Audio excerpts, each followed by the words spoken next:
Un jour, j'étais en train de prendre ma douche. Et ça, c'est vraiment dans mes moments préférés de la journée. J'adore me laver. Ça fait comme un redémarrage dans mon cerveau. La douche, c'est...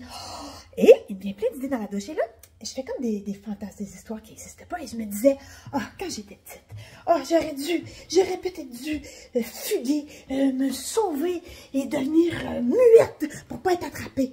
Et comment j'aurais fait pour pas être attrapée? Oh oui, je sais, j'aurais rasé mes cheveux. Comme ça, on m'aurait pris pour un petit garçon. Et là, on n'aurait pas pu me retrouver. Et où me cacher? Dans un terrain de camping. Et là, je me préparais pour aller au club photo et j'avais pas beaucoup de temps. Alors, je me suis dit, je vais écrire ça, je vais écrire ça. Et là, je me suis mis à écrire ça, c'était le fun. Et il y avait un concours à cette époque-là, à Radio-Canada. Là encore, là, c'est les prix de la création. Et là, je me ramasse finaliste dans les nouvelles. C'est pas comme une nouvelle de qu'est-ce qui s'est passé. C'est une affaire inventée, puis ça prend une chute, une double chute. Alors, je vous dirai pas ma chute. Mais, ça donne 1000 $ cette affaire-là. C'est pas fini l'histoire. Et là, je suis contactée par une maison d'édition. C'était pas la première fois que ça m'arrivait, mais j'avais pas confiance en moi, j'avais pas confiance en mon talent, je réalisais pas, je sais pas. En tout cas, mais cette fois-là, ça a été la bonne. C'était à la maison d'édition de Kimchi Libre Expression, un groupe Libre Expression.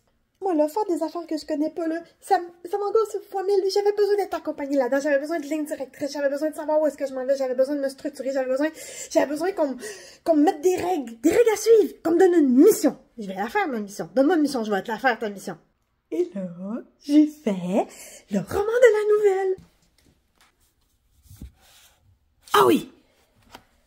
Méconnaissable. Ah oui! Ça, c'était pas prévu. Tout a commencé lorsque maman a rasé le chien. Elle a dit qu'il était méconnaissable et comme un nouveau chien tout neuf. Je n'ai pas pu m'en empêcher. Le ressort de ma tête a répondu « Pléonasme !» Je venais d'identifier une figure de style et ça m'a rendu très excitée comme si j'avais réussi un tableau, une énigme dans un jeu vidéo. Mon impression rebondit immédiatement jusque sur ma langue et le mot s'est échappé sans mon consentement.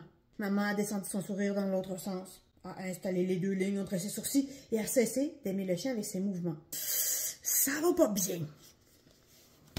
Peut-être que ça va aller mieux. Alors, si vous voulez lire l'histoire de cet enfant-là, qui fait une fugue, qui se rase la tête, qui se cache en été et qui arrête de parler, en passant, elle est autiste, vous pouvez lire Méconnaissable. Ça a gagné le prix découverte au Salon du livre du Saguenay-Lac-Saint-Jean et il était lauréat au Festival du premier roman de Chambéry, puis finaliste pour 2 autres prix.